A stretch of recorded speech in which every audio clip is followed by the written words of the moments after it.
Bom, boa tarde, bom dia a todos. Fiquei presa aqui, então vou apresentar a Clarissa de uma maneira informal. Hoje o tema é, então, né, de mochila nas costas ou mala de rodinha, como se alimentar durante as viagens. Um tema muito importante e para isso a gente teve a honra, tem a honra de estar aqui com a Clarissa Barreta, que é uma parceira nossa, médica veterinária, especialista em microbiologia. Então, ela que vai um pouco falar como é que a gente tem que tomar cuidado naquela famosa, eu não sei se vocês eram dessa fase, dessa época, que os pais falavam, se for viajar e comer na rua, não come nada que tenha presunto ou carne, só queijo, só pão. Então, acho que a Clarissa vai explicar um pouco para a gente isso, por que que nossos pais davam esse conselho para a gente, só que de uma maneira um pouco mais aprofundada. Clarissa, muito obrigada e obrigada a vocês por estarem aqui. E vamos lá que eu imagino como todos, estamos super curiosos e quem não pôde estar aqui ao vivo vai assistir você depois. Perfeito.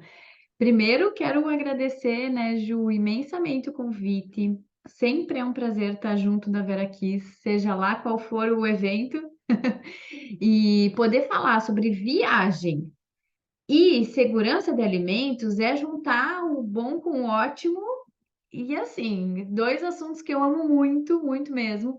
Então, acho que vai ser aí um momento de troca bem bacana. Fiquem bem à vontade, participem, perguntem, interajam aí, porque eu imagino que quem está aqui nos assistindo hoje também é apaixonado tanto por viagens quanto por alimentação. Eu acredito, né? Façam sim. Então, eu vou comentar um pouquinho para vocês, né? Eu trouxe alguns slides aqui para a gente utilizar, mas assim, mais no sentido da gente ter uma base. Veja para mim, Ju, se está aparecendo. Tá? Só que não tá tela cheia. Você tem aí que você tá tela Então, cheia. deixa eu só colocar aqui. Aqui, ó. Agora sim, né? Fechou.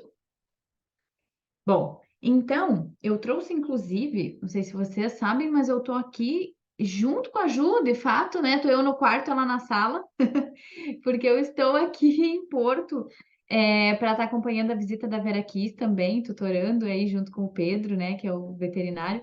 E eu vim para cá para ficar um tempo aqui acompanhando a Vera Kiss, fazendo algumas coisas. E eu trouxe aqui, ó, os meus ajudantes, minhas bactériazinhas que eu uso para dar aula. Então, vou usar aqui para a gente conversar um pouquinho também, né? Deixa eu só fazer uma coisa antes da gente começar. Eu vi o meu computador tá acabando a bateria. Deixa eu só colocar aqui para não atrapalhar no meio.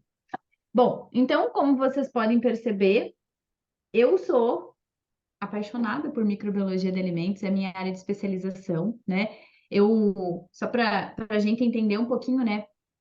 Eu venho estudando alimentação, estudando os alimentos já, né, há muitos anos. Eu sou médica veterinária de formação, mas comecei a trabalhar com a parte de microbiologia lá no primeiro semestre da faculdade, comecei a me interessar pelo assunto.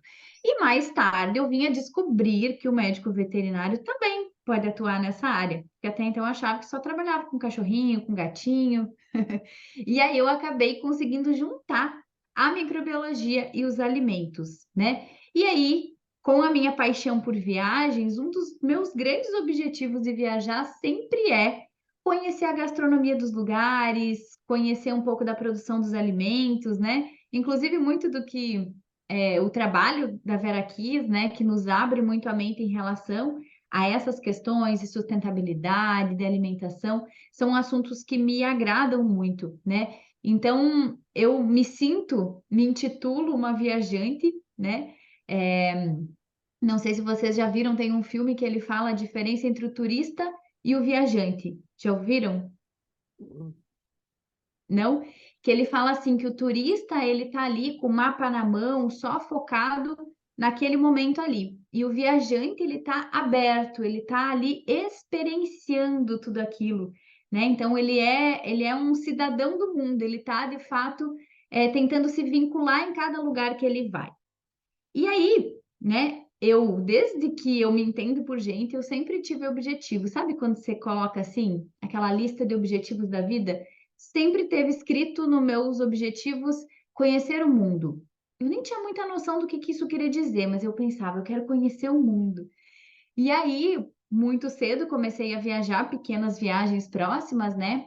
E há uns 13, 14 anos é que eu comecei, de fato, a conseguir viajar mais, né? Então, eu comecei a experienciar, a estudar outros idiomas. E aí, o que eu quero compartilhar com vocês hoje, né? O meu objetivo nesse compartilhar com vocês é justamente eu trazer um pouco, né, da minha visão sobre como que é possível a gente explorar novos lugares, gastronomias diferentes, sem se colocar em risco, né? Porque, como vocês perceberam, eu trabalho com uma área que fala de doença também, né? Vou contar alguns casos para vocês, mas começo com um para a gente entender por que isso é importante, né? Eu tenho, inclusive, estou em contato direto com uma pessoa que é de Brasília, tá? E que teve um botulismo. Não sei se vocês ficaram sabendo desse caso. Nós temos vários casos no Brasil, né? Atualmente, 6 casos que eu conheço, 7, na verdade, porque tem um em São Paulo que ainda está para confirmar ser botulismo ou não, mas uma doença extremamente perigosa que mata em geral. Essa pessoa, ela consumiu 2 colheres de molho pesto que ela comprou e um dia e meio depois ela começou a enrolar a língua, a se sentir mal, ela foi para o hospital. Em 30 minutos ela estava entubada e ela ficou um ano consciente, sem conseguir respirar sozinha, sem conseguir comer sozinha, sem conseguir andar sozinha. A vida dela, obviamente, parou. Ela está agora, desde janeiro, em casa, ainda se recuperando emocionalmente, fisicamente, financeiramente. Só para vocês terem uma ideia, ela tem um boleto da diferença do plano de saúde de 400 mil reais, fora o que vem ainda por vir, né? Então, esse é um exemplo de uma doença veiculada por alimento, que é um pouco do que a gente vai falar, que é ocasionada, né, pelo consumo de um alimento contaminado que muitas vezes não tem nenhuma alteração visual, né? Então, por isso que é tão importante que a gente consiga viajar de forma segura e de forma saudável. É um limite tênue, né, que eu gosto sempre de falar, entre a paranoia, do tipo, não como nada, não experimento nada, e eu não tô nem aí, né? Alimento não só vai dar uma dor de barriga, que também não é uma verdade. Então, existe um limite entre esses dois extremos que é saudável, que é seguro, que a gente pode utilizar para, de fato, viver as experiências de uma forma mais segura, né? Então, esse é o nosso objetivo aqui hoje. E reforço, fiquem bem à vontade para abrir o microfone de vocês. Não sei, Ju, se tudo bem, mas gosto bastante da interação. Então, se vocês tiverem algo para compartilhar, fiquem bem à vontade. Deixa eu perguntar, vocês já ouviram falar de botulismo? Sim? Todos? Beleza. A gente vai comentar um pouquinho depois, né, a respeito dessa doença, de como é que ela é ocasionada, assim como outras doenças, de uma forma bem simples, eu vou trazer para vocês. Mas antes, eu quero mostrar para vocês a importância, né? E eu acho que isso já está bem claro, mas a nossa alimentação, ela tem uma relação direta, né, com quem nós somos, com como nós somos criados, com a nossa cultura.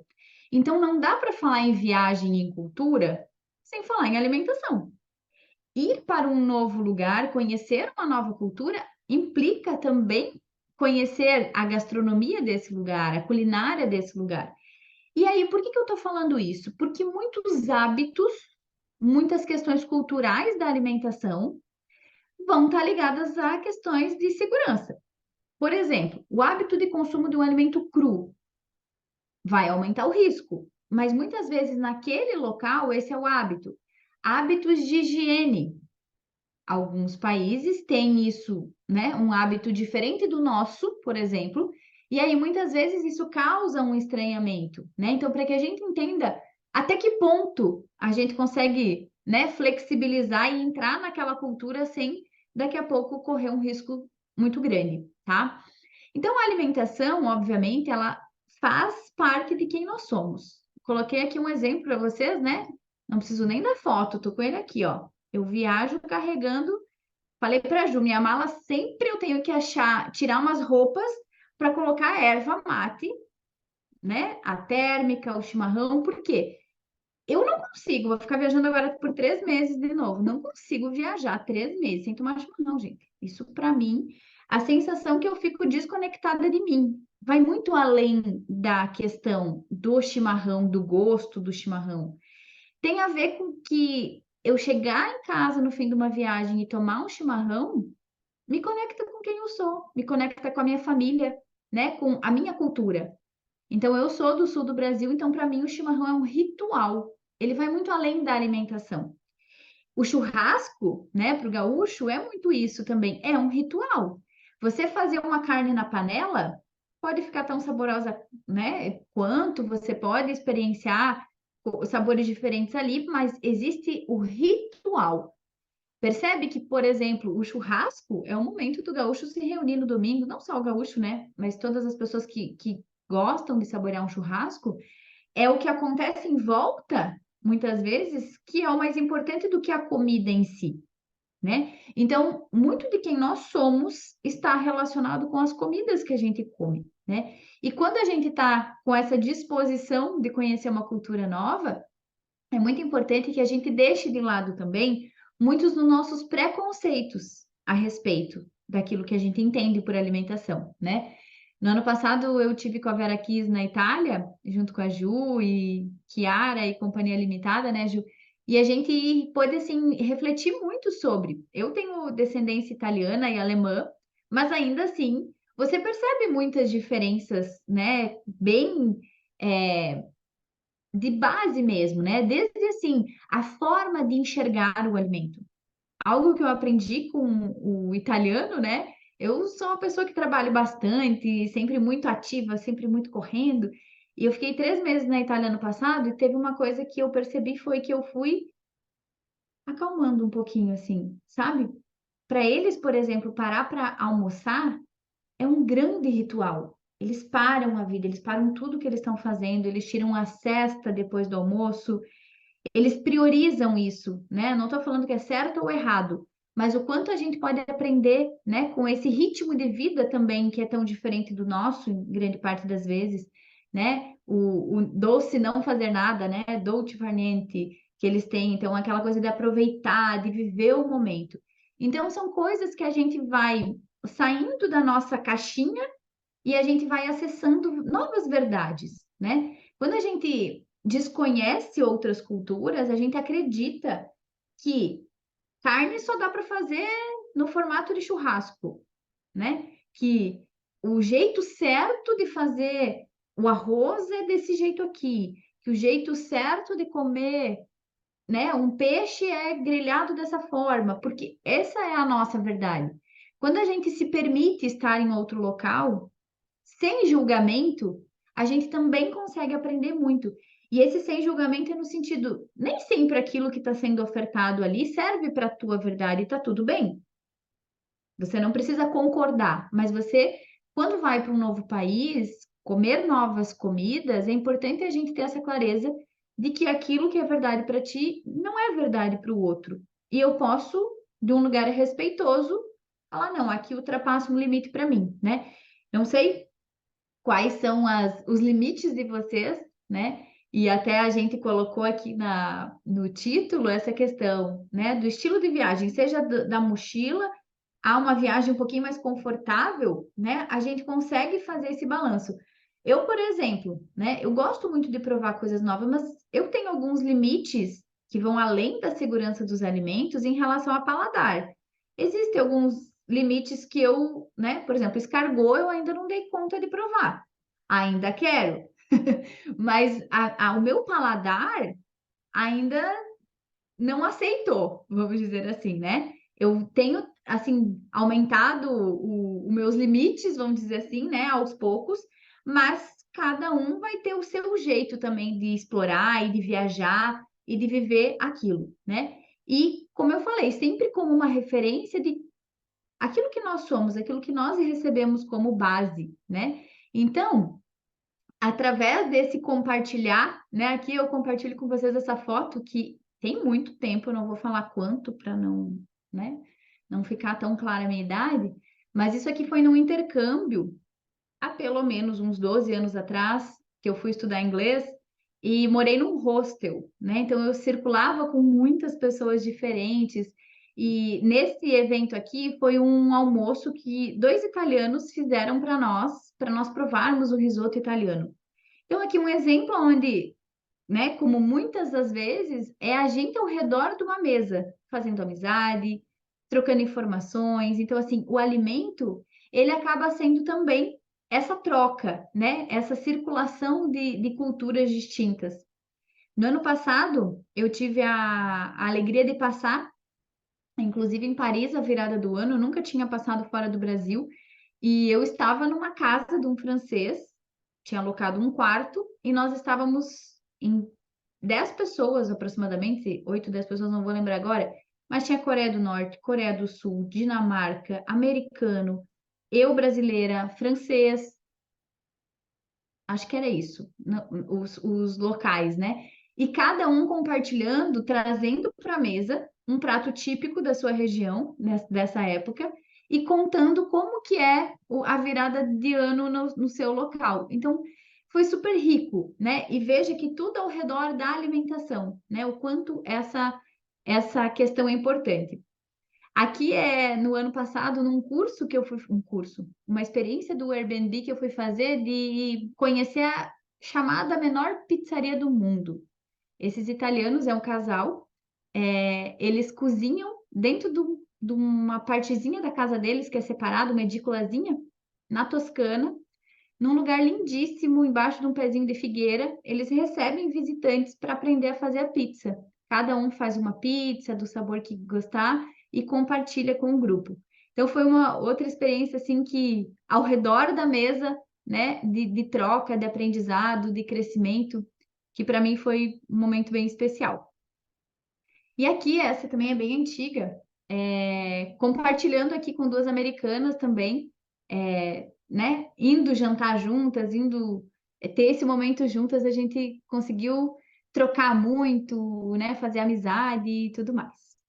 Então, o que eu sempre falo, né? Viajar é trocar a roupa da alma. É quando a gente enxerga a nossa realidade de um outro ponto de vista. Então, a gente consegue se conectar, inclusive com nós mesmos, né? Quando a gente olha para a nossa vida de longe, quando a gente consegue extrapolar os nossos limites, se desafiar, né? Então, eu acho que o viajar, ele traz muito esse olhar, né?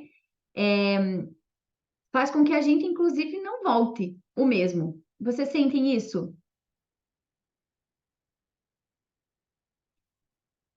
Eu sinto que cada vez que eu saio, agora há 2 dias atrás, quando eu estava saindo do Brasil de novo, eu sempre me despeço de mim mesma, porque eu falo, vai voltar uma outra Clarissa, porque a gente vai expandindo, né? Então, assim, a gente nunca volta igual, a gente sempre volta transformada em algum aspecto, né? Porque a gente começa a enxergar as coisas, começa a ver coisas que a gente não consegue mais desver, a gente começa a ampliar, a gente começa, né, a se permitir coisas diferentes. Então, quem volta nunca é a mesma pessoa, né? A gente consegue ir além, né, quando a gente se propõe. E aí, como eu comentei, né, a gastronomia dos locais, ela tem esse poder também de nos transformar. Quando eu vou entender como é que faz uma massa, né, lá na Itália, especial, né, como que é a receita? Não é quais os ingredientes só que vão, mas qual é a história disso? Que eles gostam tanto da massa? O que tem de tão especial, né? Então, quando a gente se conecta com a história, estar ali comendo, fazendo aquele alimento, se torna uma grande experiência, vai muito além de uma refeição, né? É você vivenciar aquele momento e entender por que na cultura dessas pessoas isso é tão importante, né? Então, a gente consegue expandir muito. Aqui, esse é um. A Ju pode me ajudar, já que ela está há tantos anos na França. Em janeiro, no dia de 6 de janeiro, que é o dia de Todos os Reis. Reis, Dia dos Reis. isso, eles escondem dentro dos bolinhos, né, Ju? Da galette, que chama galette de roi, então que é o bolo dos reis deles, que é uma massa folhada, com uma frangipane, que é uma pasta com amêndoa, e aí você tem, esqueci o nome desse bonequinho, eu vou lembrar, o bonequinho. Ele tem toda uma, eu vou deixar você contar, mas tem todo um ritual disso. Daí, e isso é uma festa pagã. Era o dia em que, na Idade Média, os reis brincavam de passar o lugar para as pessoas que trabalhavam na corte. E aí, por isso que ganha a coroazinha. A Eu coroazinha. vou lembrar o nome disso aí em francês, eu esqueci, mas eu já lembro. Eu lembro que na época me falaram, mas eu, como não falo francês, não guardei, né? Mas no ano passado, quando eu tive lá nessa época, a gente fez esse ritual de cortar o bolo, e aí tem essa parte, né, de quem recebe o pedaço que tem o bichinho lá, enfim, o bonequinho, vai ter sorte pelo ano todo, né? Tem alguma questão assim de sorte associada. Então, aqui é um exemplo, né? Esse bichinho vai lá para dentro da comida. Isso seria muito estranho em um outro contexto. Seria um perigo físico no alimento, quase, mas que, né, muitas vezes é inserido aí dentro dessa cultura.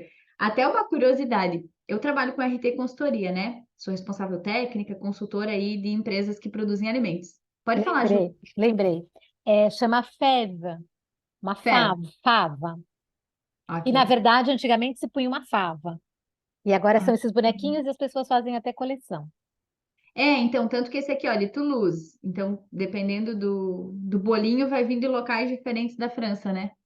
Algo assim, me falaram aquele dia. Enfim.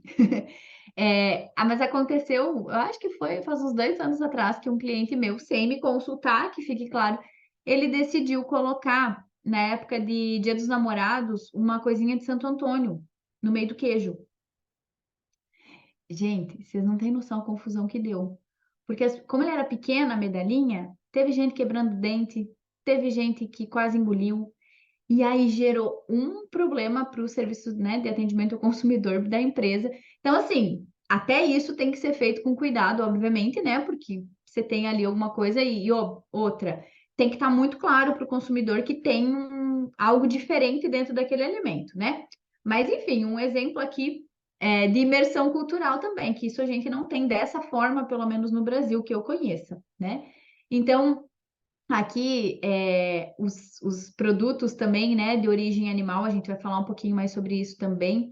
É, o processo, inclusive, de preparo desse alimento, né? Então, a gente teve, inclusive, no ano passado com a Vera Kiss, uma visita mostrando ali a criação do suíno de forma diferente, o prosciutto crudo, né? Essa visão, inclusive, do ritual de fabricação dos alimentos também, que vai diferir entre os países, né? Então, muitas dessas coisas hoje estão muito mais próximas a nós, porque, obviamente, a alimentação ela também mudou muito, né? Hoje no Brasil, por exemplo, a gente tem uma tendência muito mais ao artesanal de novo, né? A gente voltou a valorizar algumas coisas do campo que antes, por algum tempo, no auge do fast food, a gente deixou de valorizar aquela cuca produzida, né, pelo produtor rural, aquele queijo artesanal.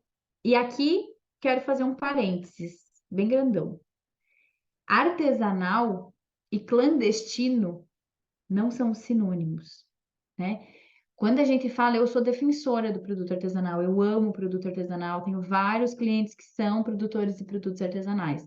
Mas isso é uma coisa. O artesanal é sobre como fazer, é sobre, né, não padronização total, é sobre quem faz, né? É sobre os ingredientes utilizados.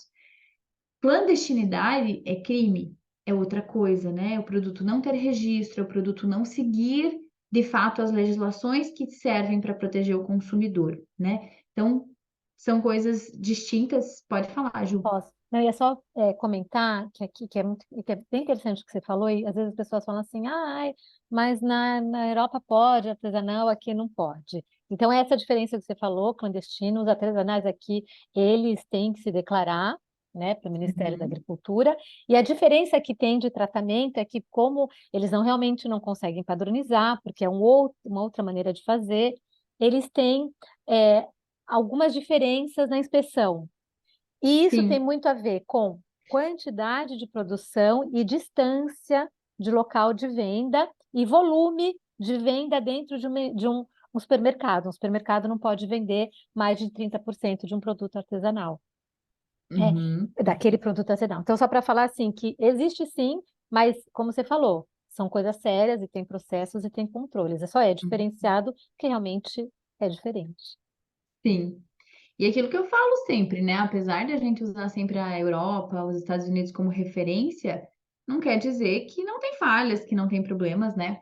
Se a gente vai pegar a Itália, é um dos países que mais tem ocorrência de botulismo, porque eles têm muito o hábito da conserva caseira, né? Então, muitas vezes, o hábito desse país também favorece algum tipo de doença, né? Então, a gente vai comentar um pouquinho sobre isso. Mas acho super válido essa tua reflexão, Ju, inclusive, para a gente, principalmente o pessoal do queijo tem muito isso, né? Por muito tempo no Brasil a gente ficou nessa discussão, ainda existe, mas hoje a gente já está estruturando um pouco a nossa legislação com o selo arte. Não sei se está melhorando ou piorando, vamos deixar as opiniões para lá, mas assim, o queijo artesanal, né? Agora tem o selo específico do queijo artesanal. Nós temos em alguns estados outros selos próprios também, mas tudo isso com o objetivo da gente padronizar a forma como a inspeção é feita, né? Agora, a gente argumentar que na França pode vender queijo de leite cru e aqui no Brasil é mais difícil. Não dá para comparar a quantidade de brucelose e tuberculose que a gente tem circulante no nosso país em relação à França. Dentro do Brasil, para vocês terem uma ideia, a brucelose é uma doença zoonótica, né, que passa do animal para nós, através também dos alimentos, entre outras formas, né? Então, um queijo de leite cru, um salame cru pode passar essa doença. Ela sobrevive por, inclusive, anos no produto, né? Dependendo do produto mesmo que congelado. Quer dizer, e um detalhe importante aqui, nós tivemos uma pesquisa que envolveu o Embrapa, Ministério da Agricultura, não vou lembrar agora, mas a Universidade de Minas Gerais também acho que estava envolvida, que foi publicada em setembro do ano passado, mostrando a recuperação de brucela viável, a bactéria viável em queijo de leite cru, queijo Minas artesanal. Ou seja, o quanto a gente está preparado para comercializar esses produtos com segurança. Eu não estou falando que eu sou contra, não sou. Eu sou a favor de a gente fazer de uma forma estruturada, pensando bem nos riscos para o consumidor, né? Se a gente pegar a brucelose no Brasil, por exemplo, no estado de Santa Catarina, que é o estado que eu atuo hoje, que eu tenho bastante conhecimento, nós temos uma prevalência de menos de 0,30% no rebanho animal. Quer dizer, se você for pegar o leite de Santa Catarina para produção, sem pasteurizar, você tem um nível de risco baixo, de fato. Agora, você tem estados do Brasil que tem 40% de prevalência de brucelose no rebanho. Então, qual que vai ser a tua segurança em produzir nesse local? Então, por isso que o Brasil ele tem também essa dificuldade extra de ser um país muito grande, com realidades muito distintas, né? Mas, enfim, voltando aqui para essa nossa discussão aqui dos alimentos, agora eu quero falar para vocês um pouquinho dos riscos, né? E a gente já estava entrando nesse assunto. Então, quais são os possíveis riscos de a gente consumir alimentos contaminados, né? Então, a primeira coisa que eu quero lembrar vocês é que grande parte, né? Então, se a gente falar em média, a cada 5, né, novas doenças que aparecem, elas têm origem na relação com os animais. Quer dizer, seja no contato através do consumo de alimentos, seja no contato próximo. Então, nós temos, né, 60% das doenças que já existem, elas têm relação, né? São doenças zoonóticas, ou seja, tem relação também com isso. Só os produtos de origem animal é que são importantes? É óbvio que não. Até porque, gente, a gente não vive, né? Os animais são criados dentro de uma bolha e os vegetais em outra. Não. O adubo vem das fezes dos animais, que vai adubar lá a horta onde produz, né? As estufas onde produz as verduras. Se a gente vai olhar para surtos, um dos surtos mais famosos dos Estados Unidos de Escherichia coli é o 157H7, que é uma Escherichia coli bem perigosa, que mata, broto de alfafa. Não tem relação só com a carne, né? Por isso que eu falo, quando a gente fala, independente de qual seja a visão de vocês a respeito do consumo de produtos de origem animal, não é só o consumo direto que tem impacto. Você tem que avaliar que você vai ter um contexto, é o nosso planeta. E aí, dentro desse contexto, eu gosto sempre de falar sobre saúde única. O que é a saúde única? É esse contexto, One Health, né? É que tem se falado muito nos últimos anos, que é a relação intrínseca que tem entre três saúdes: a nossa saúde, a saúde dos animais e a saúde do ambiente como um todo, né? Então, como que a gente vai querer ter níveis excelentes de saúde se os animais estão com brucelose, tuberculose, você tem, né, listéria circulando, você tem salmonela? Mesma coisa, essas bactérias, é o que eu falo, não existe fora, a gente não recorta um buraquinho no planeta Terra e coloca o lixo fora, ou coloca o resíduo dos antibióticos fora, né? Tudo fica circulando. Então, tudo isso importa. E a segurança dos alimentos, ou seja, as doenças que são passadas através dos alimentos, elas são um dos três pilares da segurança, da saúde única, né? A segurança dos alimentos é um dos três pilares da saúde única. Ou seja, importa muito a qualidade microbiológica, a segurança microbiológica dos alimentos que a gente consome, né? Então, por causa disso, né, por causa das doenças veiculadas através dos alimentos, e vejam aqui, quem já ouviu falar muito mais em DTA do que em DVA? Doença transmitida por alimentos. Já ouviram esse termo? Muito mais, provavelmente, né? Ele é mais comum. Por que que eu, Clarissa, uso DVA? DTA não está errado, tá? São sinônimos. Só que quando a gente fala doença transmitida, parece que a culpa é de quem? Do alimento. Quando eu falo veiculada, parece que a culpa é do alimento? Que quem causa, em geral, não é o alimento, e sim o micro-organismo que está ali. Quem causou o botulismo lá na Dora, naquela paciente de Brasília que eu falei, não foi o molho pesto. Foi a toxina botulínica que estava dentro do molho pesto, percebe? Então, eu particularmente gosto do termo doença veiculada, porque ele é um termo que me lembra de que o alimento é um veículo. A culpa não é do molho pesto, ou seja, não dá para comer o molho pesto. Não, não é sobre isso, né? O que eu não posso é consumir um alimento rico em toxina botulínica, que tem que servir só para a gente arrumar as ruguinhas e pronto, né? Se assim a gente desejar. Mas percebe? O alimento ele é um veículo. E principalmente quando a gente fala em vírus que circulam através dos alimentos, isso fica mais claro ainda. Por quê? O vírus, ele precisa de uma célula viva para se multiplicar. No alimento eu vou ter uma célula viva para ele? Ah, Clarissa, mas carne bovina era um músculo. Era um músculo até virar carne. O rigor mortis, né, que é o processo do músculo do bovino, por exemplo, virar uma carne, demanda eu não ter mais atividade metabólica celular. Ou seja, você não vai mais ter a maquinaria da célula disponível para o vírus. Então, o alimento ele vai ser um veículo. Exceção aqui, gente, ostra, mexilhão, que são beneficiados e vendidos vivos, são um alimento que tem célula viva, concorda? Por que que grande parte das doenças transmitidas por vírus estão relacionadas a esse tipo de alimento? Por isso, ali o vírus consegue aumentar em número. Na água, não. Na água, só que a água acaba sendo um grande veículo, né? Por isso que várias doenças relacionadas a vírus têm relação com água ou com ostra, mexilhão, além do fato de que esses alimentos, né, esses animais, eles são filtrantes né, origem. Quer dizer o quê? Se eles estiverem numa água contaminada, aonde vai parar as bactérias, os vírus para dentro deles? Então, por isso que é especialmente necessário que a gente tome cuidado com esse tipo de alimento. Estou falando que não é para comer? Óbvio que não. Eu mesma, hoje eu como ostra crua. Até alguns anos atrás eu não comia. Eu trabalho há muito tempo com ostra, né? Lá na ilha, em Florianópolis, em Santa Catarina. Mas hoje eu consumo. Mas, por exemplo, se eu estou viajando, eu vou lá e vou comer 50 ostras cruas. A chance de dar um problema, gente, é muito grande. E vai além da questão das bactérias, tem a ver também com o teu hábito de consumo. Se você não está habituado a consumir, existe muita chance de você desenvolver uma alergia, de você desenvolver, né, uma infecção intestinal. Isso é muito comum. tá? Então, assim, quando vocês derem preferência para provar e provem de locais que às vezes custam um pouquinho mais, mas que você consegue ver que, inclusive, assim, desde a toalha da mesa, você consegue ver a higiene do local, né? A forma como os garçons atendem, a higiene do copo que você pede água.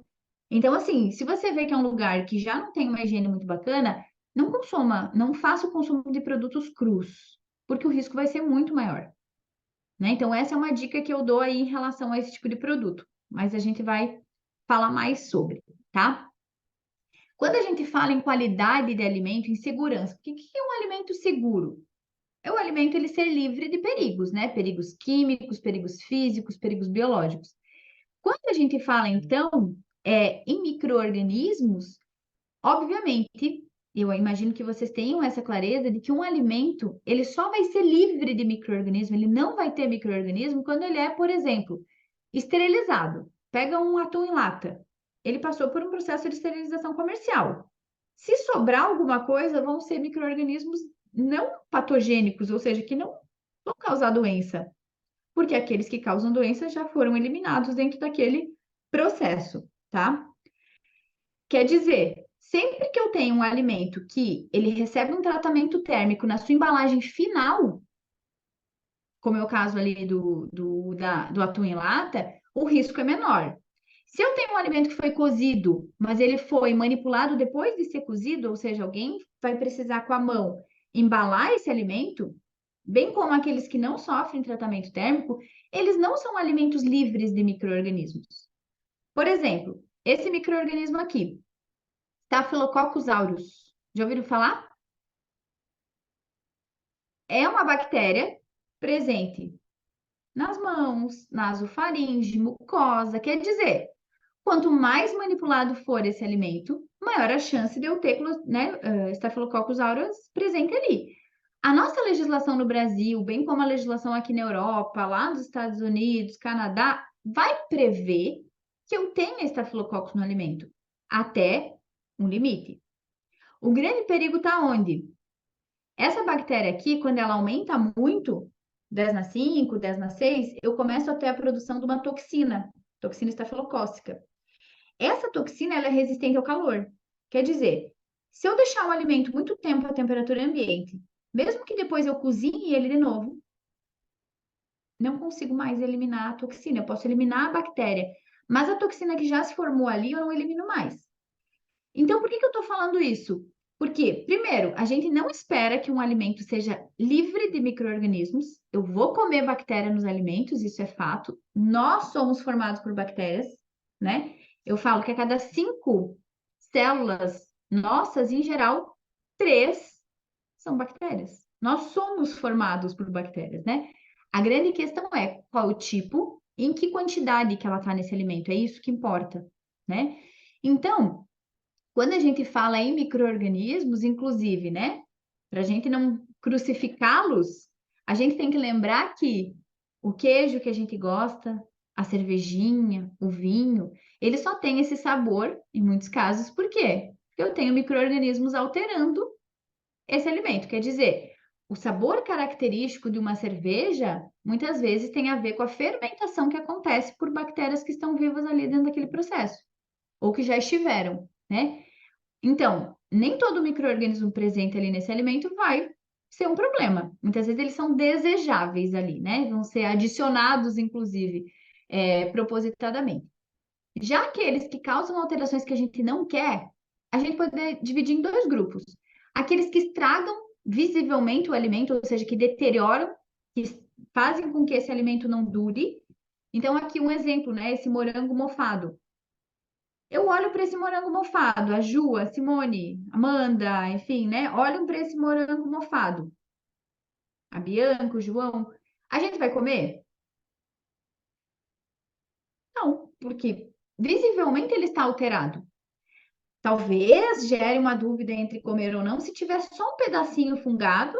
Aí as pessoas às vezes acham que se cortar aquele pedacinho e comer o resto, está tudo certo.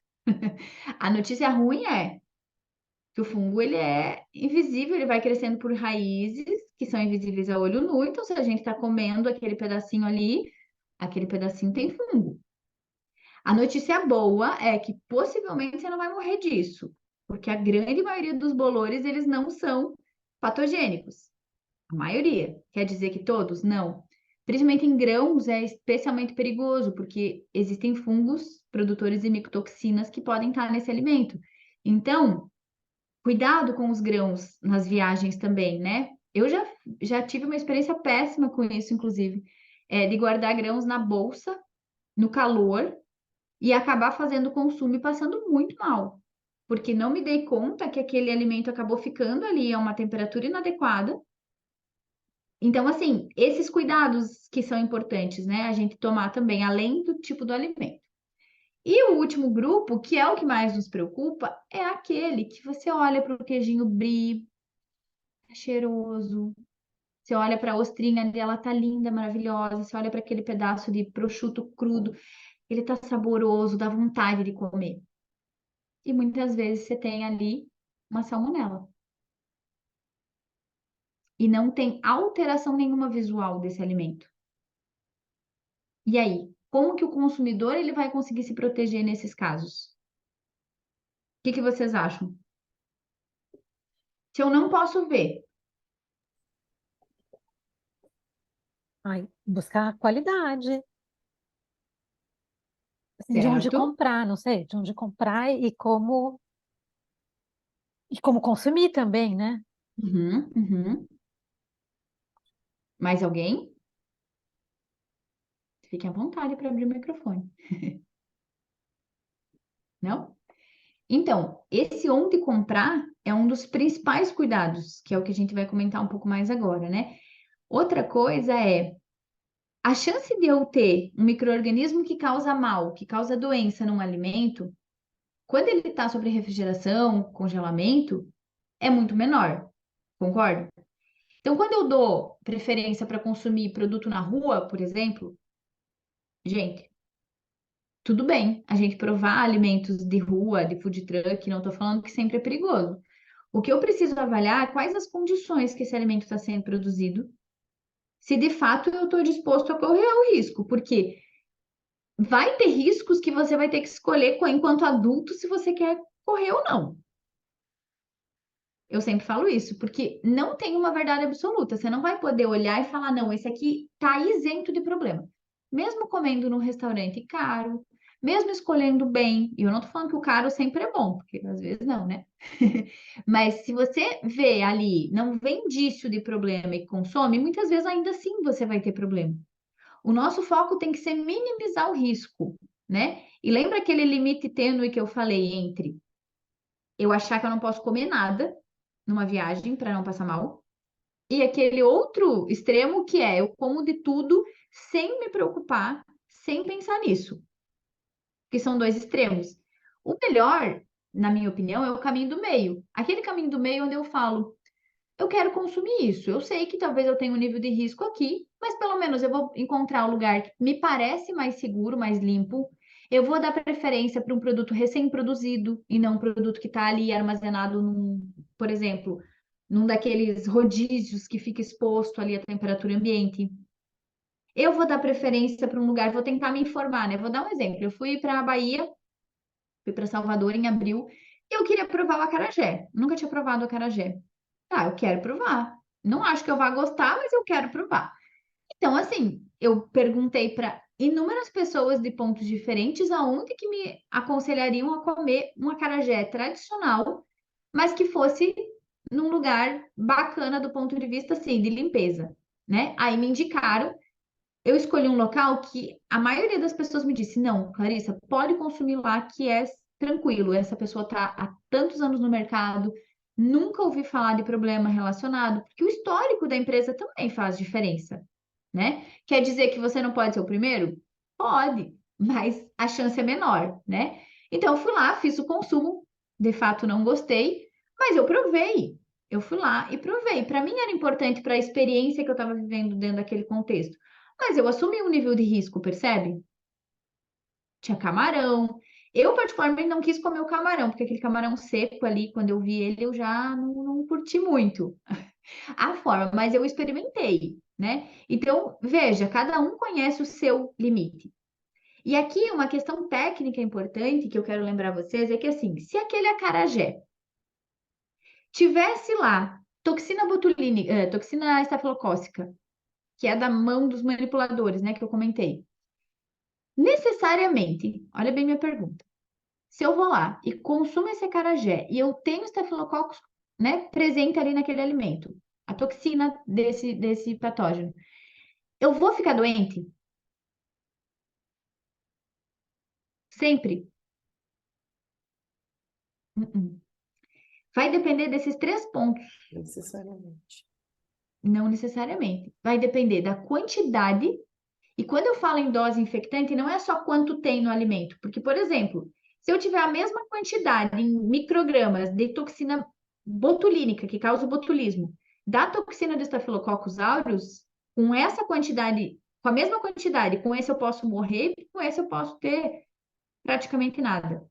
Por quê? Porque esse aqui ele é muito mais potente, essa toxina. Então, não é só quanto tem, mas é, dependendo do micro-organismo, quanto precisa ter para causar doença, né?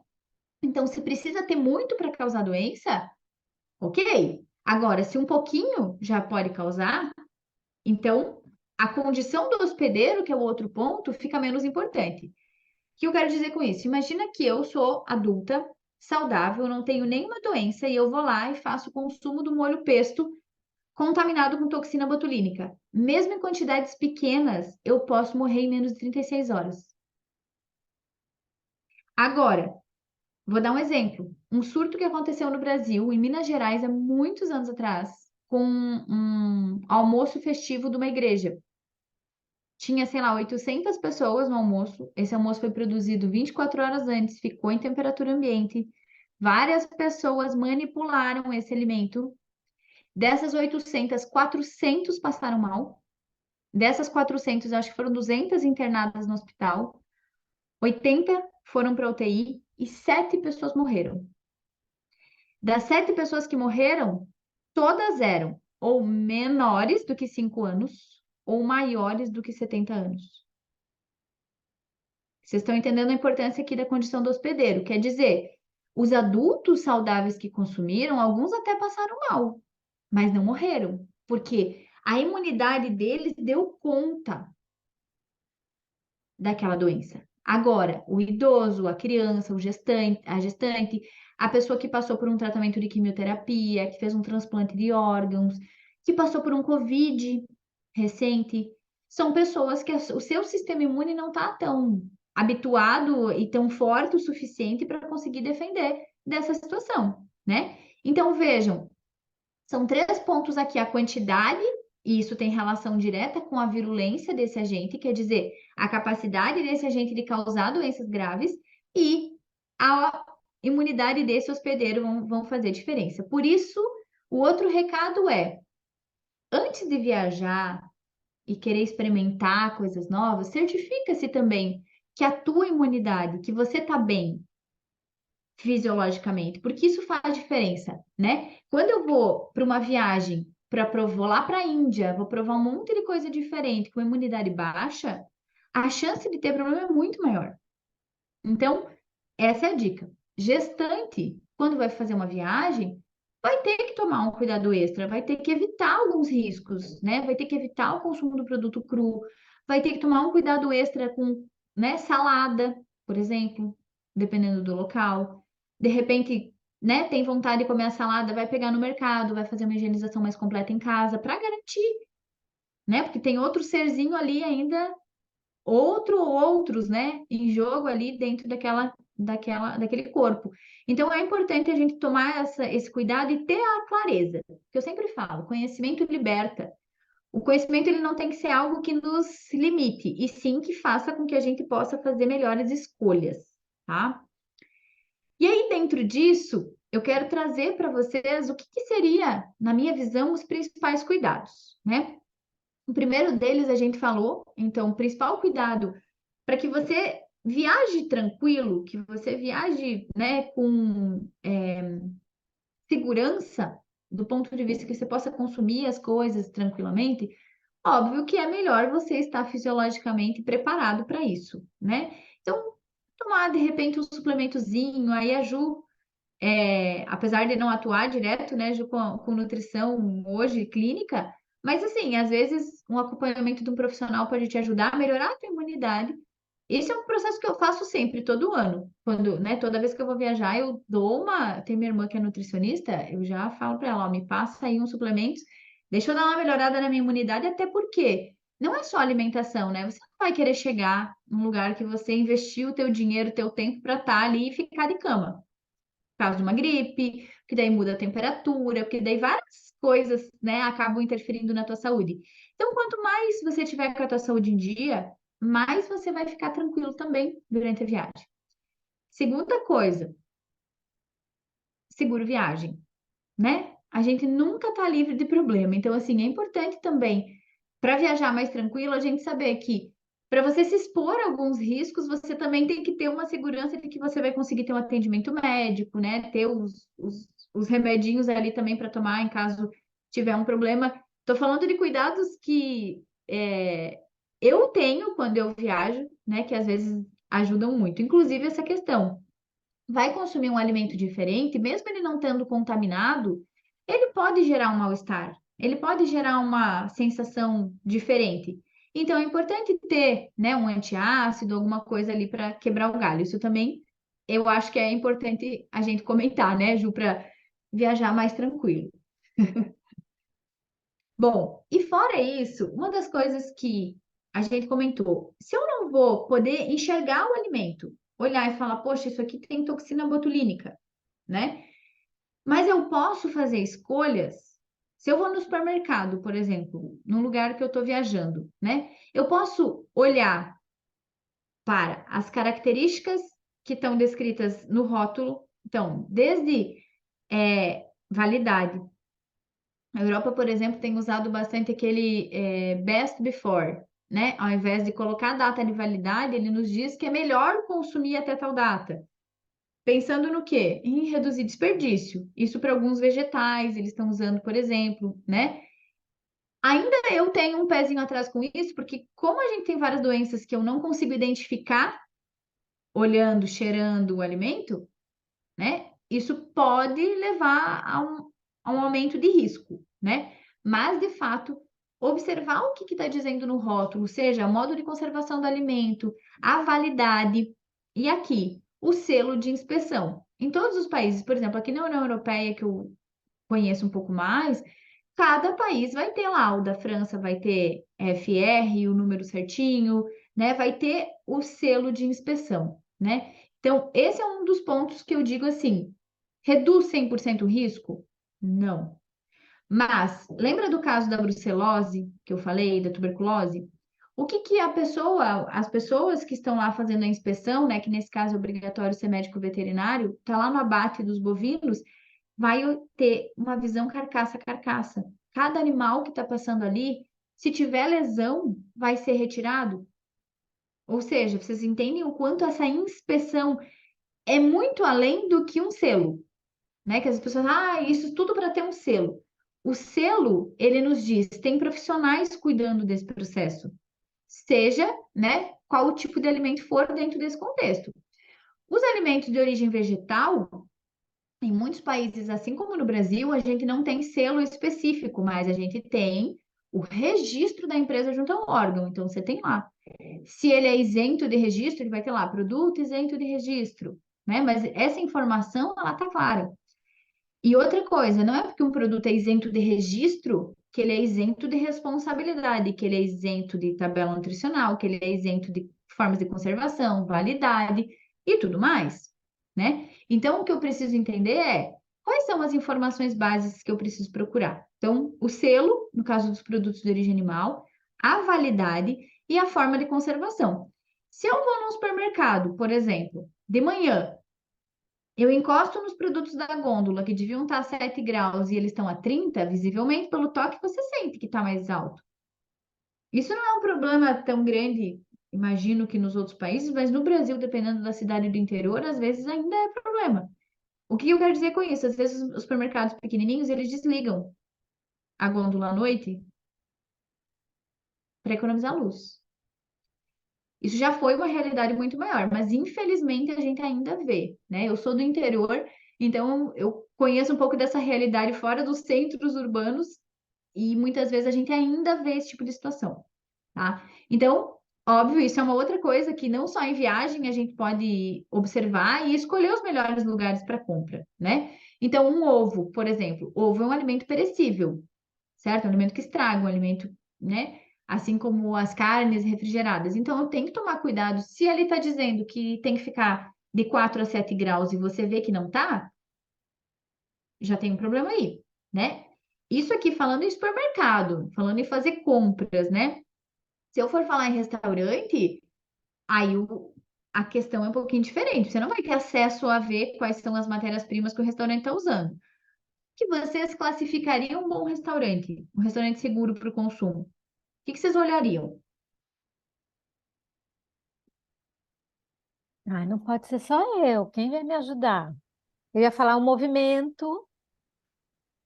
Movimento É, importante. a limpeza da mesa, como os garçons estão vestidos, né, a higiene deles, essas questões, assim, se a gente consegue ver a cozinha de fora ou não, porque tem uns lugares que a gente consegue ter um acesso ali, né, esses pontos. Excelente, muito bom. Me falaram Ontem uma eu... vez ir no banheiro do restaurante. Primeira coisa, o no banheiro. banheiro é tiro e queda. Restaurante que a cozinha é meia boca, no mínimo o banheiro também não vai ser muito limpinho, não. Tu ia falar alguma coisa, Simone? Aham. O tempo de entrega entre o teu pedido e o recebimento. Porque se ele me diz que em 10 minutos vai estar pronto, significa que esse alimento já está preparado. Então o risco é maior. Perfeito, tem razão. E às vezes a gente pensa até o contrário, no sentido assim, tem tanta pressa, né, que quer que agilize, né? E às vezes isso pode se tornar um risco. Ontem eu fui almoçar em Lisboa, comer um lanchezinho assim, né? E eu, claro, fui comer um pastel de nata, que eu amo de paixão. E o garçom trouxe, pediu, você quer canela? E eu estava sentada, e eu falei, quero. E aí ele me trouxe a canela, tava escrito assim, tem aquele coisinho que a vigilância sanitária manda colocar, né? Que é para o controle dos alimentos que são servidos na mesa e ficam abertos. Tipo azeite de oliva, mostarda, essas coisas todas que no Brasil também é lei, né? Que você tem ali o controle do lote, controle do tempo que faz, quanto tempo faz que abriu, a validade final daquele produto e tudo mais. E a validade interna, ou seja, se eu abrir e na regra da empresa eu ficar 3 dias só utilizando, eu tenho que colocar a data que abriu e qual que é a data que vai vencer, né? E aí ele me trouxe, estava escrito assim, tinha um coisinho colado e estava escrito canela. E o resto tudo em branco. Então, o que que ali eu já tenho de informação? Você já tem um limite, vamos dizer assim, de controle que aquele estabelecimento consegue fazer. Visivelmente, você não tem uma organização tão boa, porque senão o alimento não chegaria na minha mesa daquela forma, né? Eu ainda brinquei no Instagram perguntando: será que eu falo alguma coisa ou deixa de ser chata, né? Porque assim, canela, qual o nível de risco com aquele alimento ali? Alimento seco, é um condimento em geral, tem as, né, inclusive propriedades bactericidas, mas existe um nível de risco? Existe. Tem um estudo no Brasil que mostra que grande parte dos condimentos industrializados estão contaminados com salmonela. Grande parte exagerei, mas uma porcentagem. Teve um estudo que mostrou acho que 10%, outro 30%, mas enfim, né? Dá para considerar alto. Quer dizer, eu assumi o risco de comer aquela canela. Eu assumi o risco. Mas eu dei um toquezinho para ele. Falei, ó, né? Lembra que vocês têm que anotar, porque para nós consumidores dá mais segurança, né? Comentei assim na hora de sair de forma bem, rindo, né? Para não ser tão chata. Mas é porque, né? Muitas vezes isso vai nos mostrar um pouquinho de como que é a condição desse estabelecimento. Então, por exemplo, se eu voltar naquela região ali em Lisboa, eu já não vou naquele lugar. Eu já tenho uma informação a respeito dali, né? Tem lugares bem piores, de fato, o resto parecia bem limpinho, organizado, mas assim, existe um risco. Eu assumi o risco, falei, não, ok, vou comer essa canela sim. Quero canela no meu pastel de nata, vou comer esse pastel de nata, né? Então, eu assumi o risco. O que não era muito grande dentro daquela circunstância. Mas, por exemplo, eu assumi um risco de comer uma omelete que está fora da refrigeração, é um risco diferente, percebem onde é que eu quero chegar? Ou eu ir comer ostra crua num restaurante como esse, qual o nível de risco que eu vou estar assumindo? Será que eu quero assumir esse risco? Né? Outra coisa, queijo de leite cru. E aí eu dou uma dica. Para quem não está acostumado a consumir, toma cuidado, não só pela questão bacteriana, né? No sentido deixa eu pegar um exemplo melhor, uma Listeria monocytogenes, algo desse gênero. Mas, além disso, o nosso estômago muitas vezes não está preparado. Então, não exagerem de cara, né? A gente vê vários relatos de pessoas que comem exageradamente e no primeiro momento acabam passando mal, não necessariamente por uma doença veiculada por alimento, mas pelo sistema digestivo da pessoa não está acostumada com aquilo, assim como a ostra, né? Como eu falei. Então, eu nunca como ostra crua, daí eu viajo e vou comer 50. Não, vai passar mal. Isso é óbvio que vai acontecer. Então, a gente tem que ter essa noção também, né? De acostumando o nosso sistema digestivo com aquilo que a gente está provando novo, né? Então, a gente tem que ir com um pouquinho de calma. Então, aqui eu trouxe para vocês, né, essa questão, inclusive, da data aqui de validade, né? Então, ó, consumir confeccionado em 30/7, consumir até 5/8. Então, quando ainda tem certinha a data de validade, perfeito, a gente segue. Então, outra coisa importante, né? Quando a gente vai fazer o consumo de um alimento em casa, por exemplo, eu viajo longos períodos, né? Quer dizer, se eu viajo longos períodos, eu não como em restaurante o tempo todo, até porque, né? Os restaurantes aqui vendem em euro. Então a gente acaba muitas vezes trazendo as coisas para consumir em casa. Eu gosto muito de cozinhar, esse é um hábito meu. Então eu adoro cozinhar com ingredientes, adoro ir no mercado comprar os ingredientes do local e ir para casa cozinhar. Isso para mim também é muito gostoso, gratificante assim. Mas é importante que a gente lembre, isso não é só um dado brasileiro, um dado europeu também. Mais de 40% das doenças veiculadas através dos alimentos acontecem em casa. Ou seja, a forma como eu vou manipular esse alimento em casa vai fazer muita diferença também, né? Aí aquela questão do lava, não lava o ovo, lava, não lava a carne, usar utensílios juntos, né? Essas questões todas vão ser importantes aí para prevenir também, tá? Outra coisa, eu não coloquei foto de conserva aqui, que eu não achei uma bacana para mostrar, mas eu falei do Clostridium botulinum, né? Essa é uma bactéria que ela é anaeróbica, ou seja, ela tem a característica de não gostar de oxigênio. Então, ela vai estar em presente aí em alimentos que têm essa questão, né? Então, se, por exemplo, eu quero consumir uma coisa que eu gosto muito de comer aqui na Itália, por exemplo, eles têm aquele grão de bico em conserva, industrializado. É um produto que foi esterilizado comercialmente. Qual que é o nível de risco? Baixo. Porque a menos que eles tenham um problema de recravação de lata, que o esporo da bactéria tenha sobrevivido, porque a toxina ela não sobrevive a temperaturas altas. A esterilização comercial elimina. Então, como sem medo. Agora, eu vou para o interior da Toscana e lá tem um fabricante, né, um produtor artesanal de conserva caseira. Qual é o meu nível de risco? Muito maior, percebem? Então, as conservas, os alimentos fechados, eu diria assim para vocês, tomem sempre um cuidadozinho extra. Evitem, né? Porque não é um risco que você está assumindo de ter uma diarreia e um vômito. É um risco que você está assumindo de parar no UTI, de morrer, né? Então, assim, é um nível de risco maior. Então, tomem cuidado, né? Os embutidos, muitas vezes também estão nesse grupo aí, né? Que a gente precisa tomar cuidado. Os alimentos crus, aqui eu coloquei ostra, mas poderíamos falar, né, de vários outros exemplos. O sushi, eu, por exemplo, eu amo sushi de paixão. Mas quando eu estou em viagem, eu seleciono muito bem. Por exemplo, se você vai consumir, mesmo no Brasil, né, tem alguns restaurantes que é churrascaria, vende sushi, massa italiana, eu não como. Porque eu imagino aquela cozinha com tudo aquilo junto misturado. Então, assim, você já tem um nível de risco, mas a cozinha tem que ser muito boa para não ter uma contaminação cruzada. para você não ter fluxo cruzado ali, né? Então, vai comer um sushi, independente do preço, busque restaurantes que tenham, né, que você consiga perceber que são bem higienizados, mas principalmente que sejam exclusivos de produtos crus. Às vezes, os restaurantes japoneses especializados, eles até têm alguns pratos cozidos, mas é uma minoria e geralmente eles têm isso bem separado, que são só duas coisas, né? Então é um pouquinho mais fácil. Agora, quando você tem lá um buffet, um monte de coisa exposta e tem sushi exposto, tem que tomar um pouquinho mais de cuidado, né? Então, o risco acaba sendo maior. Sempre, gente, uma coisa que a gente tem que ter claro: alimento cru sempre vai ter um risco maior do que cozido. Ponto. Qual é a tua disponibilidade em correr o risco? Aí você tem que se perguntar: quero provar? Quero. Eu falei, eu vou pelo caminho do meio.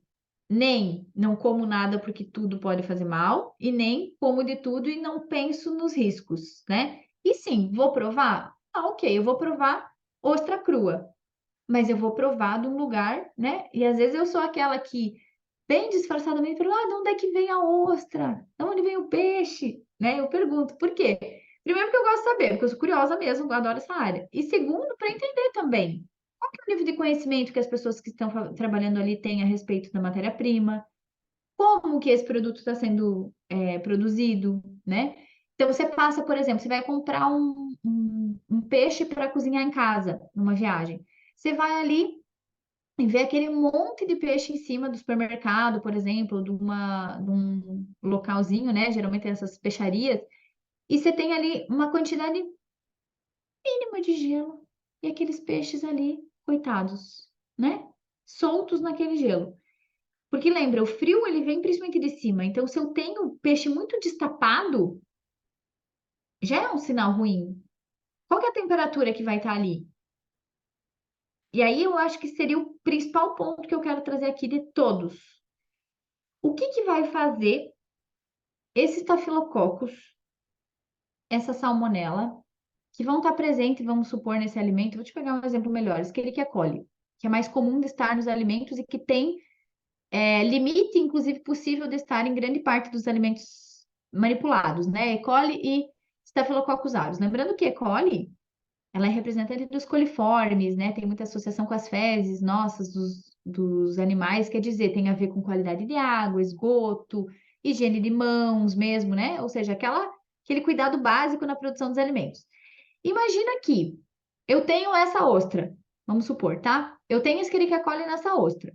Até porque ela é tolerante ao sal. Eu tenho estafilococcus presente nessa ostra.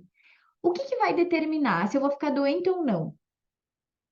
A quantidade, a gente falou sobre isso, né? A quantidade que precisa ter e a quantidade que tem e quão perigoso é esse micro-organismo além da minha condição imunológica.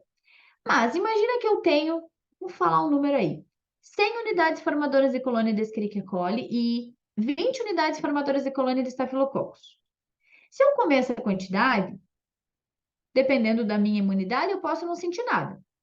Agora, se eu for num lugar desses que tem essa quantidade e esse alimento está exposto a uma temperatura ambiente sem gelo, ou eu pegar esse alimento, deixar na mesa e ir consumindo ao longo de 3 horas,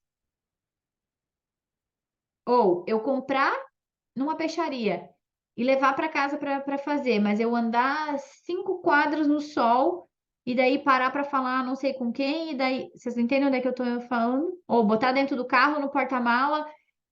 Qual que é o grande ponto aqui em comum?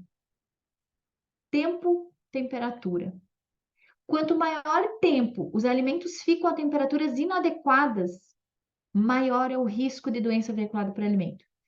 Quando eu vou treinar os manipuladores, eu falo para eles duas coisas. Falo, e depois eu resumo para eles assim, ó, duas coisas: higiene e controle de tempo e temperatura. Se eu trabalhar muito bem trabalhado essas duas coisas, eu elimino grande parte, quase todas, né, as doenças veiculadas por alimentos. Por quê? Porque mesmo que eu fale um pouquinho, ou seja, que eu tenha uma quantidade de micro-organismos, eu não vou deixar isso aumentar a ponto de causar um problema. Então, o nosso principal foco aqui tem que ser: vou comer uma comida de rua? Ok, mas dá uma olhada como é que tá a matéria-prima que essa pessoa está usando, se é uma carrocinha ali, né? Tá muito tempo exposto àquele produto, toma um pouco mais de cuidado. Pede para fazer fresquinho na hora, né? Compra e come, não leva para casa, ou às vezes, né, compra um sanduíche grande, divide e põe na mochila para comer depois.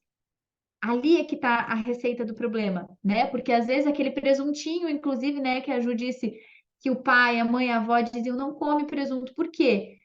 Você tem, inclusive, dentro de um sanduíche, um alimento misto pronto para o consumo, né? Se a gente vai olhar as estatísticas de doença veiculada por alimento, elas estão muito associadas aos produtos que têm vários ingredientes. Porque eu tenho lá as bactérias presentes no presunto, as que estão presentes no queijo, no pão, e aí eu junto tudo, coloco uma maionese e um ovo. Eu gosto de falar assim, imagina que essa Escherichia coli, quando ela tá lá nesse sanduíche, a temperatura ambiente, ela tá tipo em Cancún. Eu nunca fui para Cancún, mas quando eu penso em Cancún, eu imagino assim, eu lá deitada, vários garçons servindo bebida, comida, tô lá feliz da vida. Quer dizer, não falta nada. Conforto total. Imagina se Escherichia coli nesse sanduíche, deitada lá no guarda-sol, comendo, bebendo à vontade. Sabe o que ela vai estar fazendo? Se reproduzindo loucamente. Duas vão virar quatro, quatro vão virar 16, 16 vão virar 32 e ela vai virar milhares de Escherichia coli em poucas horas. Se ela tiver num alimento resfriado, de repente, só lá no queijo, junto com as outras fatias de queijo na geladeira, ela não está em Cancún, ela está pelo menos no Polo Norte, ou pelo menos num lugar assim não muito confortável para ela. Então ela pode até se multiplicar, mas é pouquinho, é devagar. Vocês entendem a analogia que eu estou fazendo? Então eu brinco com os meus alunos assim: o que que eu tenho que fazer para evitar? Eu tenho que evitar Cancún para essas bactérias. Se eu facilitar a vida delas, elas vão se multiplicar loucamente. E aí é que eu vou ter problema, né? Então, o nosso foco tem que ser principal em olhar a questão higiênica, mas principalmente tempo e temperatura. Então, assim, essa coisa, né, do fazer um piquenique, maravilhoso. Eu adoro fazer essas coisas. Ah, vai lá, Torre Eiffel, não é, Ju? Esses dias vocês estavam em evento lá, piquenique, beleza, tudo maravilhoso. Agora, esse produto que foi cortado ali, se de repente ele vai ficar 6, 7 horas até você voltar para a refrigeração, não é um alimento seguro para fazer o consumo depois, né? Então, muitas vezes é melhor não consumir do que pagar o preço, né? Que às vezes vai ser 2 dias a menos de viagem que você já gastou, que você já pagou, né? E às vezes para economizar ali para comer um pedacinho de queijinho brie que sobrou, você vai acabar tendo vários outros problemas. Então, as dicas, né? Sempre nesse sentido.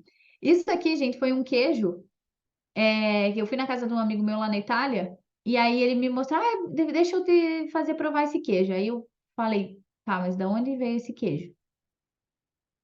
Esse queijo tem inspeção? Cadê a embalagem do queijo? Era um queijo num daqueles papel pardo enrolado, sabe? Típico da Itália, tá, gente? Quem já conhece a Itália sabe o que eu tô falando, que tem muito produto clandestino que circula, né? Infelizmente tem um pouco da cultura, assim, né, dessa coisa também, do produz de qualquer forma. E o ponto é, se você chega na casa de alguém, ou se você está, né, em algum lugar e alguém te oferece um comprimido, que você não sabe o que que tem dentro, você toma? Não toma. Por que que a gente faz isso com o alimento? Vocês percebem que a gente faz isso com o alimento? E o alimento ele pode ser tão perigoso quanto um remédio que tu não sabe que tu tá tomando. Então, assim, cuidado, né? No sentido de não comam coisas que vocês não sabem de onde vêm. E aí, assim, quem que vai ser o responsável se você tiver uma doença veiculada por alimento? Quem vai pagar a conta do hospital se você for internado? Você está assumindo o risco.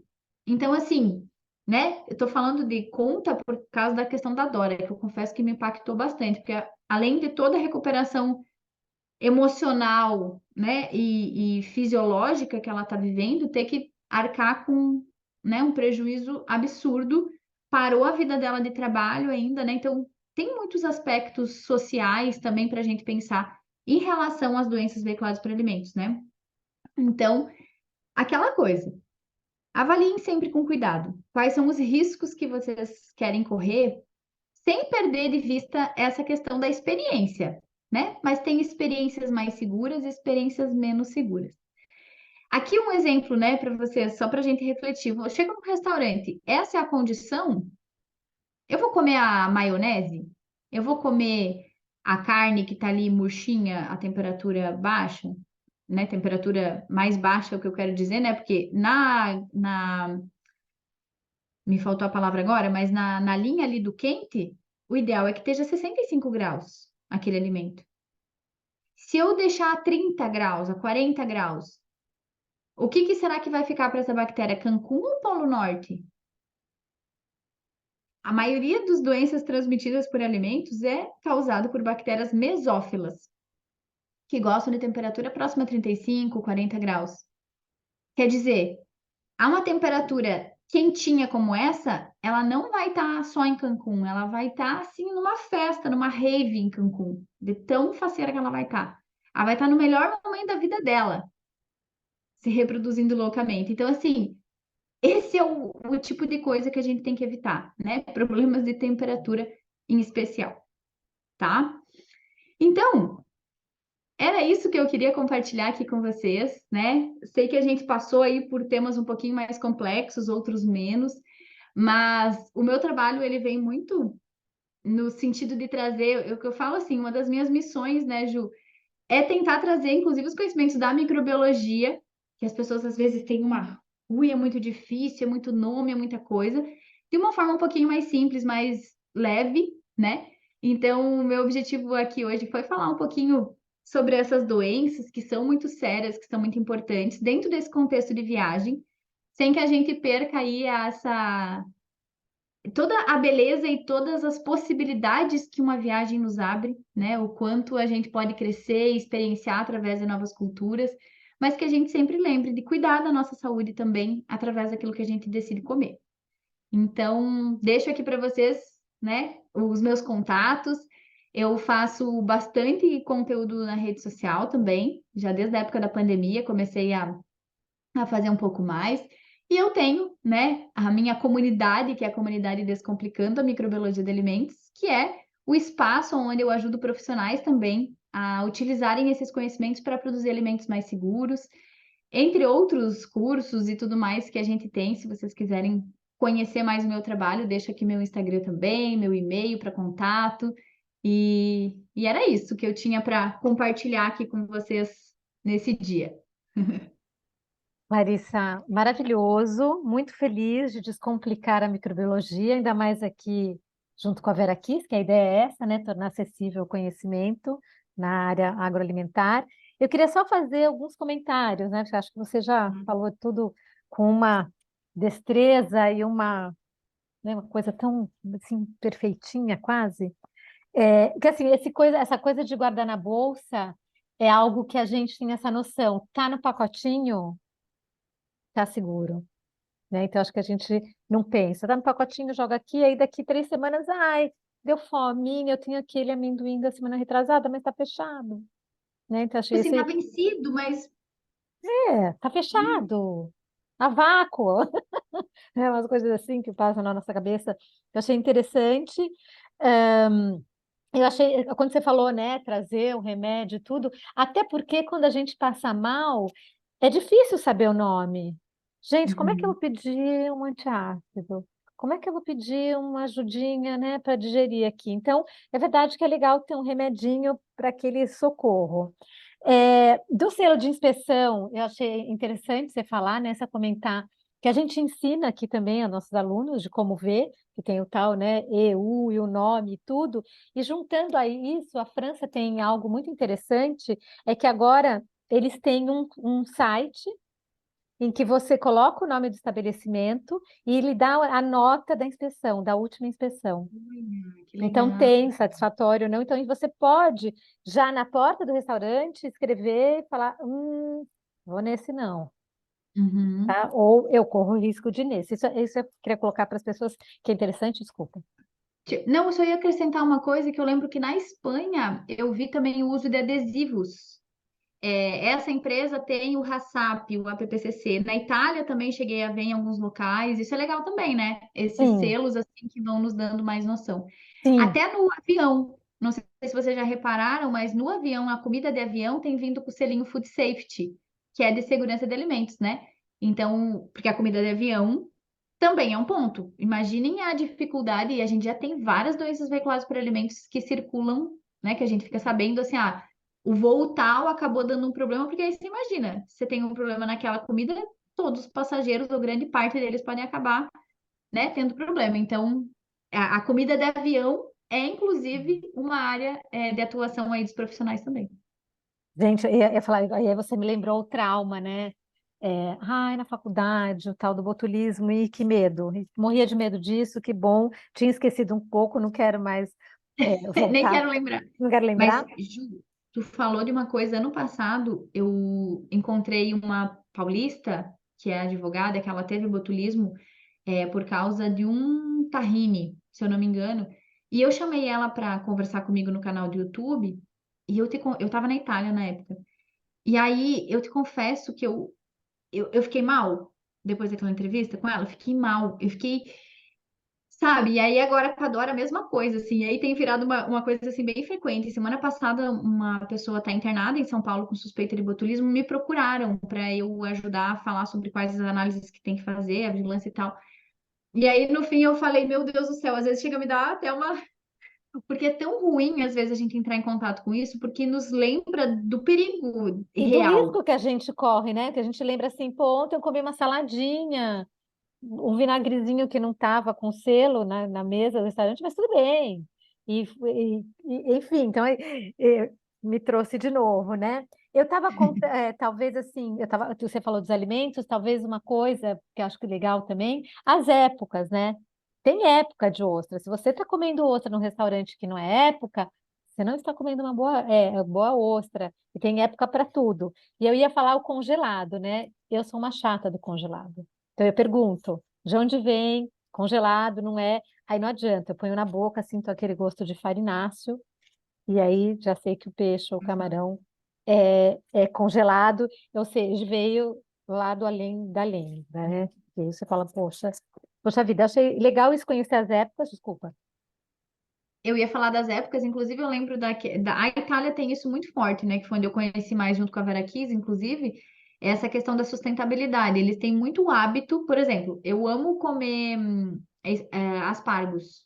Então, assim, quando eu venho para cá também eu gosto bastante de comer, mas no Brasil eu como bastante também. Mas no Brasil a gente tem o hábito de ter tudo o tempo inteiro. Aqui eles não têm isso, eles consomem o que é da época, o que também eu acho que, tanto do ponto de vista de sustentabilidade, quanto do ponto de vista até de segurança, é bacana mesmo, né? Sim, e as épocas já é legal. Eu falei, selo de inspeção, já falei. A questão da cadeia de frio, acho que tomar muito cuidado e andar, e se vocês verem, europeu vai estar sempre com uma geladeirinha, porque aqui a temperatura no verão é muito alta em relação ao inverno. E aí, é o grande problema, e tem muitas campanhas, até de televisão, pedindo para as pessoas, por favor, não quebrarem a cadeia de frio. Então, acho que foi o que você falou. Então, assim, não quebrar a cadeia de frio, não quebrem a cadeia de frio, que achei interessante. Do queijo, né? Eu fiquei com uma questão, assim, porque aqui tem o que a gente chama a toma, né? O queijão, e quando você vai Uhum, na feira ou no supermercado, você confia no cortador de queijo, né? Na pessoa que corta o queijo, que ele pegou uma toma bem, como, uhum, né, com selo, etc. E depois a gente leva para casa no papelzinho, esse uhum, papelzinho que você falou, né? E aí eu fiquei assim, bom, e aí? Que é complicado, eu vou na casa do amigo, ele vai trazer aquele uhum, uhum. papelzinho. Embora, aí eu pensei, embora dá para perceber um queijo fresco do não fresco, no bater o olho, né? Mas uma das coisas, eu não sei como que é isso do fracionamento aqui. O fracionamento no Brasil é obrigatório que o cliente saia da loja com a informação, pelo menos, da validade do lote. Então, aqui não sei te falar como que ele é, né? Se tem É alguma bacana. legislação a respeito, Ju. Mas assim, por exemplo, em Paris tem muita casa do queijo que eles falam, É, né? Que é aquela, como é que chama? fromagerie. São lojas específicas. E aí, ali, em geral, pelo que eu vejo, a maioria das vezes sai com informação. Mas a grande questão é, quando tu compra um alimento ainda que ele é inspecionado, que tu foi lá, tu viu, né? Ou a pessoa foi lá, comprou, o amigo, vamos supor, né? Mas você comprou de um inspecionado e é, fracionou, era essa a palavra, é uma situação diferente, por exemplo, daquela ali, que era um queijo inteiro Hum, produzido e embalado daquela. Ou seja, ele nunca teve lote, ele nunca teve validade, nunca teve inspeção, hum, né? E a inspeção, inclusive, se a gente vai olhar aqui, né? A gente já conversou sobre isso. Para pequeno produtor, eles têm uma questão diferenciada em relação à inspeção. Então, muitas vezes pode ter uma relação com isso, né? Agora, quando eu desconheço completamente de onde vem, em que condições foi fabricada, eu estou assumindo um risco maior, né? o queijo da É mais avó. nesse sentido, assim. É, né? É. O queijo da avó, né? Assim, tá bom, que vó Uhum. é essa? Como é que você trouxe no seu carro da casa da avó? Porque essa aqui eu falei, puxa, a gente tá correndo um risco e tanto. E acho que era isso, né? A cadeia de frio, selo de inspeção, interessante. Achei muito legal. E aí eu falo assim também, né? Para quem pode ver, eu acho uma coisa que eu me presto muita atenção, é a beirada do pão do sanduíche, né? Ainda mais na França que fica ali exposto, a beiradinha e a cor do presunto, e também os bolos, né? Você vai percebendo que está ressecado, que não está interessante. Enfim, mas muito legal, adorei. Vamos aos comentários, quem quer mais comentar? Eu queria fazer um comentário que eu fiquei pensando aqui dos lanches, né, que a gente faz, por exemplo, quando a gente vai viajar, a gente fica normalmente o dia inteiro fora, né? E aí a gente leva aqueles lanches, muitas vezes até o recheio é perecível, né? E aí fica ali naquele calor. Agora que eu fiquei pensando, quando a gente foi, eu tava na Europa, a gente ficava o dia inteiro fora e levava, né, alguns lanches e tal. E aí realmente é um risco enorme, né? Porque num calor de 30 graus, 40 graus que tá fazendo aí na Europa no verão, é um risco enorme, né? Que a gente acaba tendo e muitas vezes a gente nem pensa nisso, né? Só Nem na se hora dá de. conta, né? Faz na melhor das intenções, né, Amanda? É, e aí a gente nem se dá conta disso. E aí eu também fiquei pensando que como a gente consegue seguir o caminho do meio, assim, em países, por exemplo, como a Índia, né? Porque não sei se vocês veem aqueles vídeos no Instagram, daquelas feiras, né? Que os alimentos ficam ali expostos sem controle, sem um Sim. mínimo, né, de higiene. E aí eu fico pensando, eu acho que assim, esse seria o meu limite que eu não conseguiria experimentar nada dali, assim. Porque é realmente uns vídeos que é absurdo, assim, não tem Você um viu mínimo, aquele do né? sorvete? Não, eu vi um que o cara tava batendo alguma coisa, assim, no liquidificador todo sujo ali, assim. Era algo absurdo, assim. O sorvete eu não, acho que eu não cheguei a ver. Tem um Mas de é, uma fábrica de sorvete que eu compartilhei, daí tem um áudio junto, alguém falando em português, assim, que é naquelas vozes mais automáticas, assim, que chega a ser cômico, chega até a ser engraçado o vídeo, porque é tão doido aquilo que não dá pra acreditar que é real, sabe? não, é fora, assim, totalmente da nossa realidade aqui, né? Que pra gente o mínimo é você ter as boas práticas, né? Daí eu Sim. fico pensando assim em viagens como Índia, China, que eles têm essa cultura, né? Uhum. Para eles é normal isso, aí pra gente é um pouco.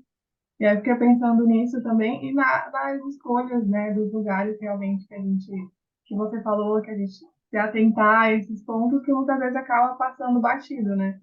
Então Sim.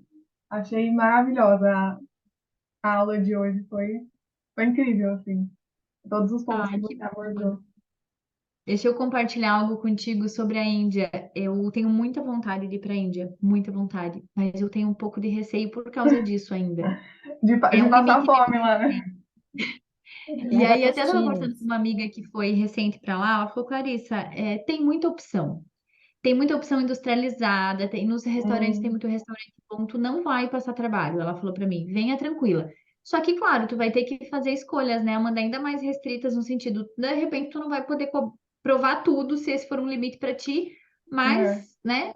Uhum. Eu acho que é sempre tentar buscar. Hoje em dia ainda é muito mais fácil, porque a alimentação ela tá muito mais, o que às vezes é ruim, né?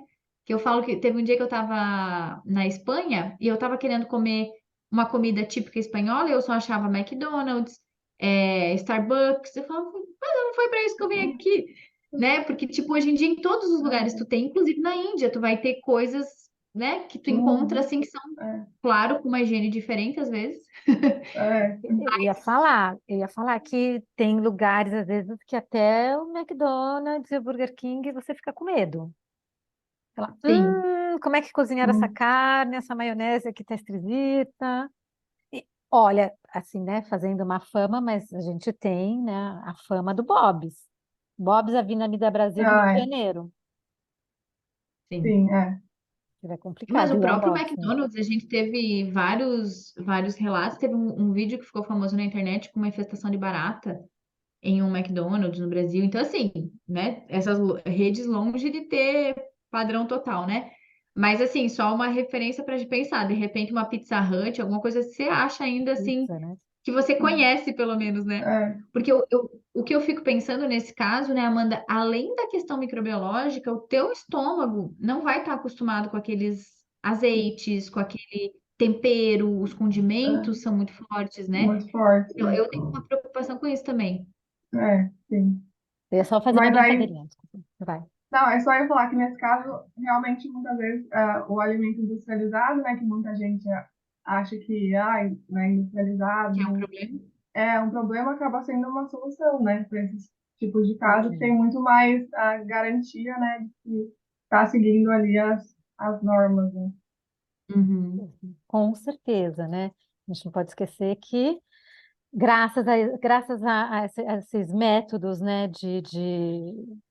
não falaria industrialização, porque também o artesanal também ele tem esses métodos, mas esses métodos de assegurar, né, um risco menor é uhum. interessante, porque a gente não pode diabolizar. Mas eu ia fazer a brincadeirinha que nosso piquenique tem presunto, tem um monte de coisinha francesa, mas se fica muito tempo no sol, infelizmente tem que ir pro lixo. Por isso que eu falo, É, povo, não tem come jeito. rápido. É.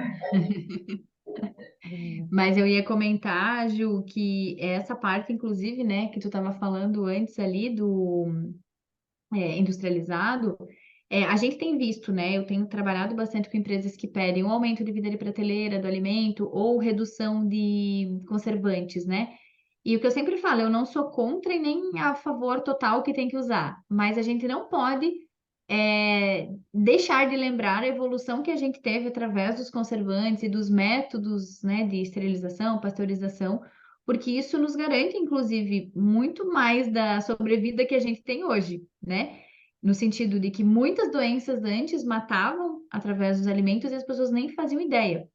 A gente pode falar da cólera, a gente pode falar da febre tifoide, a gente pode falar de várias doenças que hoje já as pessoas não morrem mais, também por causa dessa questão, né? O próprio botulismo é uma doença muito mais rara hoje do que já foi. E falando nisso, né, eu não sei qual dos dois, sempre confundo, nitrito ou nitrato, qual é que deixa a corzinha vermelha no embutido, é o nitrato? Um Não dos lembro de cabeça. dois, que bom que tem um potencial cancerígeno, então a ideia é que se diminua ao máximo, né, desses embutidos. E aqui na Europa, os veterinários que trabalham isso, é fresquinho, né, tenho testemunhos das pessoas que fizeram o curso em Madrid agora em abril, que essas indústrias de embutidos ou de aditivos para embutidos estão começando a ficar muito preocupadas por causa do aumento de incidência de botulismo, por causa dessa retirada do nitrato desses produtos super, né, Uhum, uhum, uhum. moralmente, sei lá, legais, e assim, e é muito perigoso. Então, eu acho que até, como você está falando, né, você falou de falar de maneira simples e fácil essas coisas, a gente precisa tomar cuidado, porque a gente não pode ir para o outro 8%, né? Oposto. Nem muito nitrato ou nitrito, não sei qual dos dois, e nem nada, porque tudo tem um risco, né? Não é à toa. Uhum. Nada é, É o que nada eu é só para vender, né? É o que eu falo, né? A teoria de obstáculos de Lannister, que é uma teoria que nos mostra um pouquinho do a gente construir obstáculos ao longo da produção do alimento para garantir o alimento seguro no final. Quer dizer, se eu paro de usar o conservante, eu tenho que ter outras formas de garantir que esses micro-organismos não aumentem de forma exagerada nesse alimento. Se eu consigo fazer isso, beleza. Mas qual que é o nível de risco que eu estou assumindo a partir daqui, né? Eu estava comentando com a Ju, tem um amigo meu que trabalha aqui nessa região, inclusive do Porto, com embutidos suínos, e eles ficaram mais de 2 anos para desenvolver uma linha com menos conservantes. Testando, Listeria monocytogenes, Clostridium botulinum, né? Vários micro-organismos bem perigosos ali, para realmente, tu tem que ter uma segurança, um estudo muito bem fundamentado. Isso custa também, estudar isso, né? Então, será que a empresa está preparada, né? Então, eu acho que o mercado está pedindo, ok, mas a gente precisa fazer isso com cautela, né? Sim, e acho que a EFSA, né? Ó, gente, tá tão gostoso, a gente até passou e nem viu, mas aí eu vou só terminar e deixo você finalizar. Tá maravilhoso.